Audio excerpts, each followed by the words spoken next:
এই কালামুল্লাহ শরীফের উপর যে কাপড় রাখা হয়, এই কাপড়ের দাম বাজারে সর্বোচ্চ হলে 50 থেকে 100 টাকা হবে, এর বেশি মনে হয় না।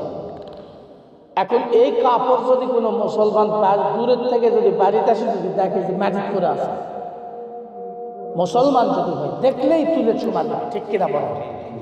দাম কত? 50 থেকে 100 টাকা।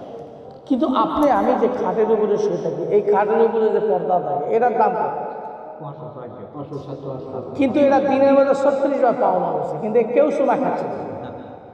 কিন্তু এটাও কাপড়, ওটাও কাপড়, কিন্তু ওর দাম কম হলো। মুসলমানের সঙ্গে ইজ্জত অনেক বেশি। কি কারণে বেশি?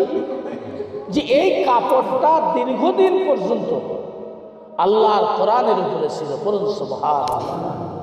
কোরআনের কিছু গুণ, আকর্ষণ এই কাপড়ের মধ্যে ঢুকে গেছে, যার কারণে আল্লাহ পাক শুধু ওই কোরআনের দামই বৃদ্ধি করলেন না, পাশাপাশি কাপড়ের মর্যাদাকেও আল্লাহ বাড়িয়ে দিলেন। বলুন সুবহানাল্লাহ।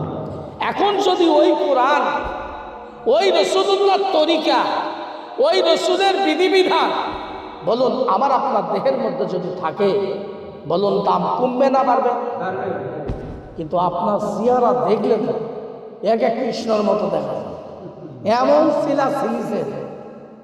এখন রাস্তা যায়, দূরে যায়, রোড অ্যাক্সিডেন্টে মরে গেছে। এখন যদি এর প্যান্ট না খোলা হয়, বুঝাই পারবে না যে মুসলমান নাই হিন্দু। কথা কন ঠিক কি? রাসূলজি এই হাদিসটা যে বর্ণনা তিনি করলেন, যে মান আহাব্বা সুন্নতি ফাকাদ আহাব্বানি, যে আমার সুন্নাতকে ভালোবাসলো, সে আমি নবী আমাকেই ভালোবাসলো। বলুন সুবহানাল্লাহ। একজন দাড়িওয়ালা মানুষ যদি মারা যায়, একজন মানুষ ইন্তেকালের পর তার পকেটের মধ্যে যদি একটা তসবিহ বাড়ায়, কি বাড়ায়?